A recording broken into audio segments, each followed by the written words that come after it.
Vous écoutez La Parole Donnée et pour le premier anniversaire du podcast, nous avons consacré un épisode à l'histoire de ce projet et à cette première année de rencontres hebdomadaires avec des invités à la parole riche et toujours surprenante.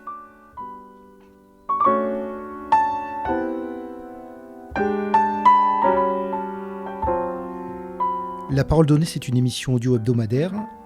Pour le dire avec le terme consacré, c'est un podcast qui se divise en 3 programmes diffusés en alternance et qui s'intitule Des voix qui portent pour le premier, Passeur de mémoire pour le second et Questions-réflexions pour le dernier. Donc on peut écouter La Parole Donnée sur notre site, laparoledonnée.fr, donc tout attaché sans accent, et sur les principales plateformes de podcast comme Apple, Google, Amazon Music, Deezer et Spotify. Alors c'est une histoire de famille, La Parole Donnée. C'est un projet que nous menons à 2 avec mon père. En fait, c'est le fruit d'une longue réflexion et d'une envie très ancienne de travailler ensemble. Moi, mon père a eu une belle carrière dans le journalisme. Pour ma part, j'y ai consacré quelques années au début de ma vie professionnelle avant de me réorienter vers le web et le numérique. Et c'était la grande frustration de ma vie de ne pas avoir pu continuer dans cette voie parce que le journalisme, c'est ma vraie passion professionnelle. Donc on parlait souvent de monter un petit projet commun. On a d'abord pensé à la réalisation de web documentaires sur un format vidéo. Mais on a rapidement cerné les limites, notamment techniques, d'une idée comme celle-là, parce que la vidéo, c'est beaucoup plus lourd en termes de logistique, sur la captation, le montage et tout le matériel que ça mobilise. Donc avec le son, on était beaucoup plus libre.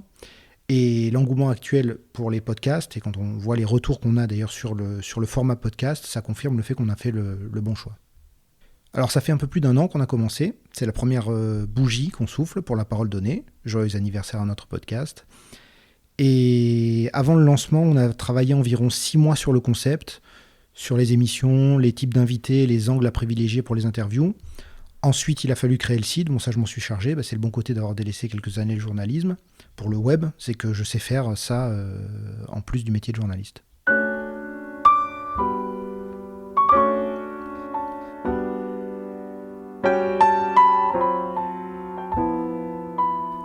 La Parole Donnée, avant tout, c'était pour se faire plaisir professionnellement.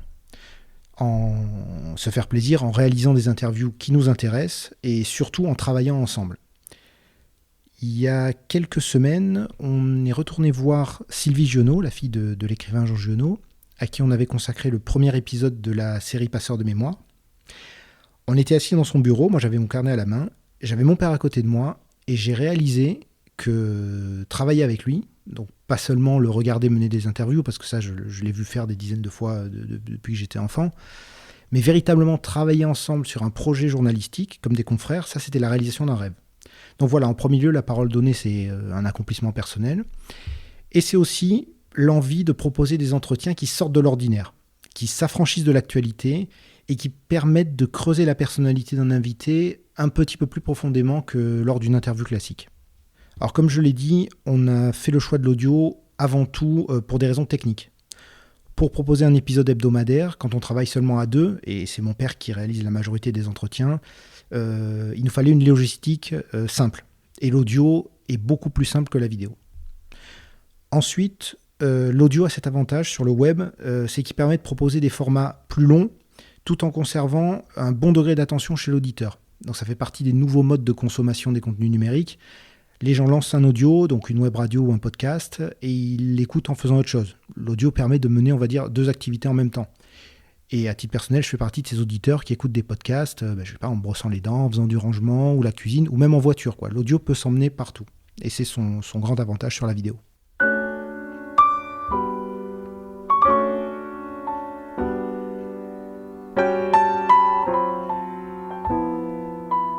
Alors nous ne nous sommes donné aucune contrainte de format, mais en moyenne, nos entretiens font entre 15 et 45 minutes.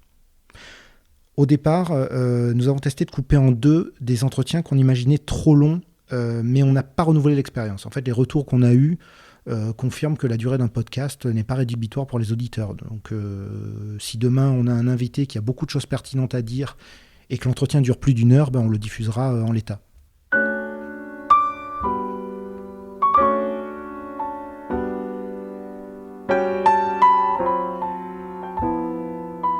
Alors donner la parole à qui ? Eh bien, à tous ceux qui ont des choses intéressantes à dire, qu'ils soient connus ou non. Ça, c'est la complexité de la démarche, surtout quand il s'agit de mettre en avant ceux qu'on pourrait qualifier de façon un peu péjorative d'inconnus, ou de gens qui ne sont rien, comme diraient certains. et qui pourtant ont des expériences de vie qui sont hors du commun. Donc notre mission à La Parole Donnée, c'est de repérer ces expériences de vie qui sont hors du commun. Quand il s'agit de personnalités publiques, c'est plus simple. On a récemment interviewé Gilbert Collard et François-Olivier Gisbert. C'est bien plus facile de donner envie aux auditeurs d'écouter leurs entretiens parce qu'ils sont très connus. Mais même quand il s'agit de gens célèbres, on essaie d'aller fouiller dans l'angle mort de leur personnalité ou de leur carrière. L'objectif, c'est d'entendre quelque chose d'inédit et de personnel à leur sujet. Dans le cas de Gilbert Collard, c'était sa foi chrétienne, par exemple. Pour Cédric Héroux, qui est également connu, c'était le thème de l'utopie et de ce qui a forgé sa personnalité. C'est ce qui nous intéresse dans le cas des gens connus, c'est d'aller plus loin que leur image médiatique. Je vais rester sur l'exemple de Cédric Héroux. Si on avait anglais l'entretien uniquement sur la question des migrants, on va dire qu'il est le sujet pour lequel il est connu, on se retrouvait avec une interview calquée sur celle diffusée dans des dizaines d'autres médias. Là, en parlant de l'utopie, on se retrouve à l'entendre parler de son enfance, de sa maman, et surtout, on entend son sourire dans ses paroles. Et c'est ça la parole donnée. C'est entendre des gens, connus ou non, se raconter avec le sourire. Comment je suis devenu Cédric Héroux, après Cédric Héroux, c'est un personnage un peu schizophrène, parce qu'il y a le ça me fait penser un peu à Gainsbourg, là. Il y a le Gainsbourg et Gainsbar, quoi. Et moi, c'est un peu pareil. Et il y a le Cédric Héroux médiatique, où je porte la voix des sans-voix et de réseaux associatifs militants. Et aussi, je suis Cédric Héroux de tous les jours, de mauvaise humeur avant mon café, voilà, quoi. Et après, c'est comment arriver à concilier le Cédric que je suis depuis ma naissance et celui qui défend les autres, quoi. Mais des fois, il faut s'asseoir sur certaines choses et on est porte-parole, donc on est responsable aussi de la parole d'autres. Et j'essaye de concilier les deux, quoi. Et sinon, qui je suis, je suis fils de parents qui m'ont aimé, qui ont aimé leur famille, leurs enfants. Ma mère, assistante maternelle, qui a gardé les enfants d'autres gens. Ma mère qui m'a appris au partage, hein. Forcément, quand on accueille d'autres enfants, on apprend le partage. Et mon père qui était représentant de produits d'entretien dans des collectivités, donc famille modeste. Côté de ma mère aussi, des gens, une grand-mère qui était allemande, qui on ne sait pas trop en fait son histoire. Elle a été libérée par les Américains. Et en fait, elle était en procès contre les nazis. Enfin, c'est plutôt les nazis qui étaient contre elle. Et elle était en bande organisée pour du terrorisme contre le nazisme et du passage de frontières. Et ça, je l'ai appris il n'y a pas si longtemps que ça. J'ai été assez surpris que ma grand-mère et moi avons été poursuivis pour de l'aide au passage de frontières.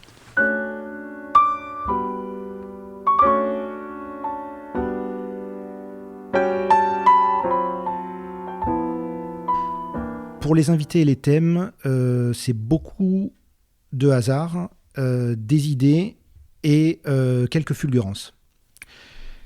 On s'appelle tous les jours, en fait c'est une sorte de conférence de rédaction permanente. Mon père habite à Sanary, moi je suis à Draguignan, donc on ne peut pas se voir au quotidien, mais on gère la parole donnée chaque jour en s'appelant. Alors il y en a un qui a eu l'idée d'une personne à interviewer, l'autre d'un angle, on échange, on parle longtemps et on a une interview qui se met en place avec les idées de chacun. Donc ça peut paraître un peu brouillon vu de l'extérieur, mais c'est efficace jusqu'ici.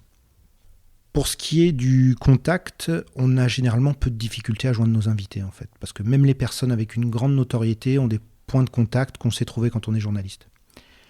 C'est assez rare, mais certains intervenants peuvent aussi être des gens qu'on connaît d'avant dans la vie. Je prends l'exemple de Jacques Larue, qui est le journaliste sportif avec lequel on a abordé le thème de l'argent dans le rugby, et qui est un ami de mon père. Ou encore Maxime Bellego, le psychologue qui nous a parlé de souffrance au travail et qui est un ami avec qui j'étais au lycée. Et on a parfois la chance d'avoir des invités qui nous envoient vers d'autres. Donc par exemple, c'est Rudy Ricciotti qui nous a mis en contact avec le philosophe Tom Benoît. On peut difficilement rêver plus belle preuve de confiance de la part d'une personne interviewée.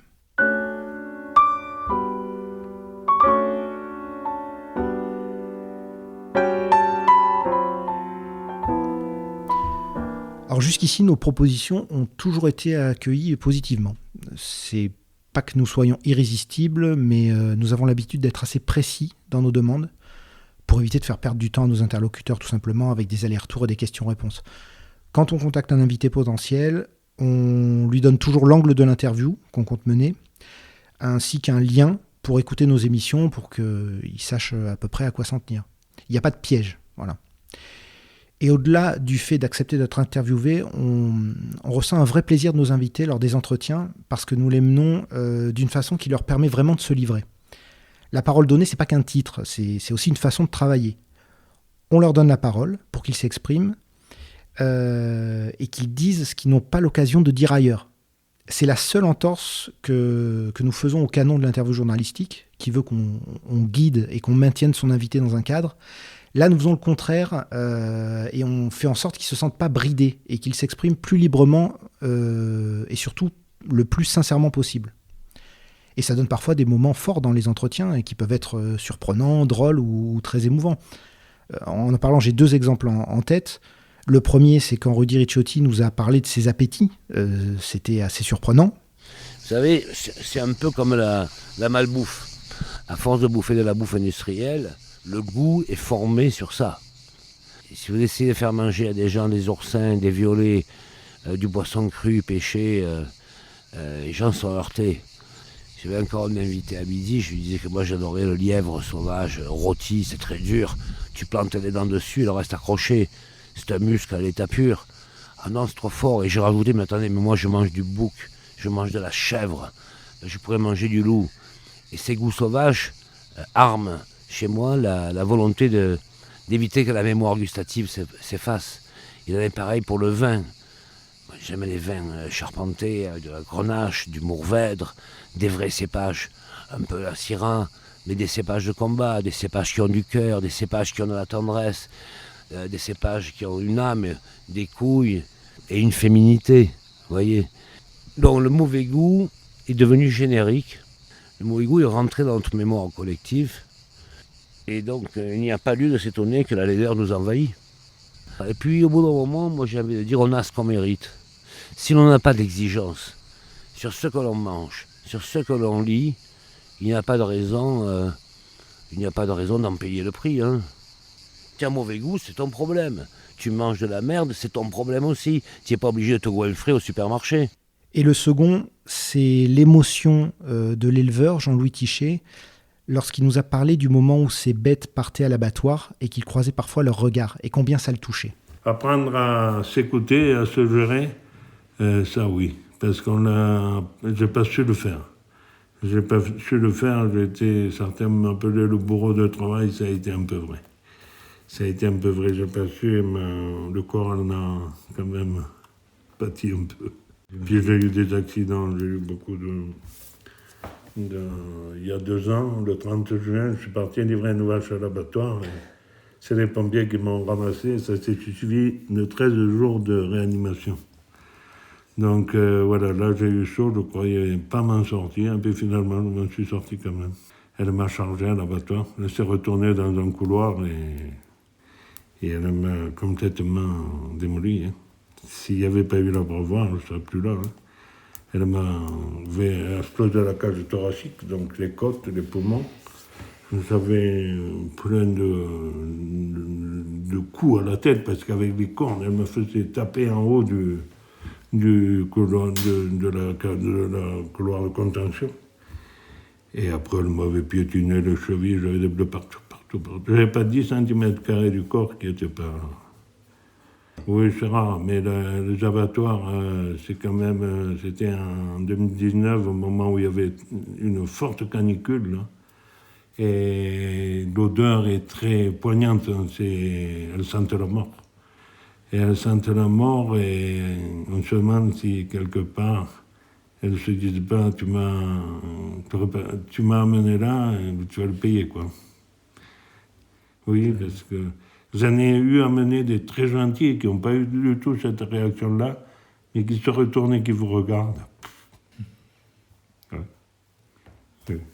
Ces exemples résument parfaitement ce qu'on fait à la parole donnée. C'est nous saisissons des instants loin des platitudes.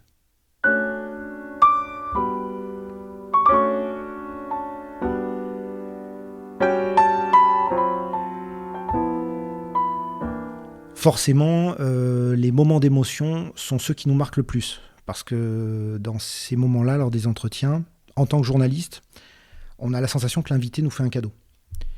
Quand quelqu'un se livre avec une telle sincérité, qu'on sent son émotion dans sa voix, c'est un moment qui est très fort. Je pense à l'interview de Mikao Montanaro. Ce moment où il parle de son père, c'est un moment qui est poignant. Enfin, je pense à quelque chose qui s'est dit, et ça peut-être que le décès de mon père en 89 y a contribué. Quand mon père était dans la dernière fois où il était à l'hôpital, qu'il y a eu une tentative d'opération pour lui, il était condamné, mais on a tenté une dernière opération. L'anesthésiste, il se trouve qu'il avait de mes disques et il me connaissait. Et donc il a demandé à mon père, mais vous êtes Montanaro, vous êtes parent avec le musicien? Et mon père a dit oui, c'est mon fils. Et l'anesthésiste a dit, vous savez, c'est un grand musicien. Et mon père a dit, c'est un brave petit. Et moi, j'ai ça en tête, toujours. C'est-à-dire que je ne suis pas un grand musicien, je suis un brave petit qui fait de la musique. Et moi, des grands musiciens, j'en connais des tas, j'en écoute beaucoup, et je sentirai toujours mes faiblesses. Mais j'essaye de les combler par du travail, j'essaye de faire en sorte que quand quelqu'un écoute ce que je fais, qu'il n'ait pas la moindre idée du temps que ça m'a pris, qu'il ait l'impression que ça coule de source, mais qu'il n'ait pas la moindre idée de comment j'ai fait. Sur l'impact de notre travail, sans aucun doute, il y a l'épisode consacré au docteur Rachid Bouchama. Au moment de le réaliser, c'était tout au début de La Parole donnée. Nos discussions, elles portaient justement sur la notion de notoriété, dont j'ai déjà parlé. Pour cet épisode, on choisit d'interroger notre médecin de famille. C'est un métier finalement assez commun. Tout le monde a un médecin de famille. Mais lui a un destin hors du commun, ce que nous recherchons, comme je l'ai dit. Il a une histoire personnelle, une histoire familiale. Et nous enregistrons cet épisode et on le diffuse peu de temps après le lancement du podcast. Quelques mois plus tard, on apprend malheureusement le décès du docteur Bouchama. C'est un choc, parce qu'on ne savait pas qu'il était malade et c'est quelqu'un qu'on connaissait depuis plus de 30 ans. Et là, il se déclenche quelque chose que nous ne pouvions pas imaginer, c'est que La Parole donnée devient un support d'hommage à un homme qui était plus qu'apprécié dans sa ville, à Ollioules, dans le Var. C'était un homme aimé. Et l'émission se retrouve partagée par ses proches, par ses amis, par ses patients. Le maire de la ville cite ces mots lors d'un discours d'hommage. Et là, on prend conscience qu'on a l'ultime témoignage de Rachid Bouchama et qu'au-delà des mots d'un homme dont la notoriété est limitée à un petit bout du Var, son message et son parcours ont une portée beaucoup plus large. C'est l'histoire d'un transfuge de classe, d'un enfant immigré qui mène un parcours scolaire et universitaire exemplaire pour aboutir à 2 objectifs: voir la fierté dans le regard de ses parents et rendre un peu de ce qu'on lui a donné en soignant les gens de la ville qui l'a accueilli. Et ça, c'est un message universel et je suis fier d'avoir ce témoignage dans La Parole donnée. Je me suis dit que si je faisais une spécialité, je ne pourrais pas l'exercer à Ollioules. Parce que mon village, dans lequel j'ai appris à lire et à écrire au CP, au cours préparatoire, je voulais à tout prix être médecin dans mon village. Et pour être médecin dans le village, je ne pouvais pas être chirurgien, je ne pouvais pas être neurologue ni neurochirurgien. Il fallait que je sois médecin généraliste. Et en plus, il y avait tous mes camarades de classe, mes amis. Au lieu, c'était quand je suis arrivé dans le village, il y avait 4 à 5 000 habitants. Quand je me suis installé, on devait être dans les 7 à 8 000. Donc, pratiquement la moitié de la population, je la connaissais. Je me suis dit que ça allait être, pour moi, disons, un juste retour aux sources. J'ai été élève et maintenant je suis médecin. Voilà. Je voulais être médecin à Ollioules et pas ailleurs. Ollioules parce que c'est le village qui m'a adopté, C'est le village où j'ai été heureux enfant, c'est le village où je me suis épanoui à l'école.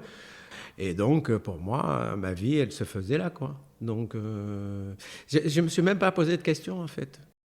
Lorsque j'étais jeune lycéen, j'allais dans un lycée de Toulon, là, sur le boulevard de Strasbourg, qui est le lycée Peresque aujourd'hui. Enfin, je ne sais pas si c'est toujours le lycée Peresque, d'ailleurs. Et les activités sportives avaient lieu au stade Sainte-Musse, Fontpré, qu'on appelait à l'époque, et qui est aujourd'hui Sainte-Musse, parce que, évidemment, dans l'environnement immédiat du lycée, il n'y avait pas de terrain de football. Terrain de football de plein air. Et donc, on allait là-bas. Et je me souviens encore, je devais être en 6e ou en 5e, lorsque j'étais sur ces terrains de sport-là, en levant la tête, j'avais en vue l'hôpital Fontpré, qui venait d'être construit, qui était tout nouveau d'ailleurs. Je pense qu'il a dû être construit au début des années 60 ou quelque chose comme ça, qui était tout neuf, tout brillant, avec des vitres qui reflétaient la lumière. Et je sais qu'à une époque, j'allais faire mon activité sportive et ma mère était à l'hôpital. Et ça, c'était quand même... Alors quand j'étais petit, qu'il fallait que j'aille à l'école, que je travaille bien, je me disais, faut que je la soigne, quoi. Voilà. C'est vrai que j'aimais beaucoup ma mère. J'aimais mes parents de la même façon, d'ailleurs. Je ne peux pas dire que j'en préférais un à l'autre. Tous les deux m'ont tellement soutenu, tellement porté au nu. Ils étaient en admiration tout le temps de moi, donc ils m'ont aimé, donc ils ont fait quelqu'un d'heureux de moi.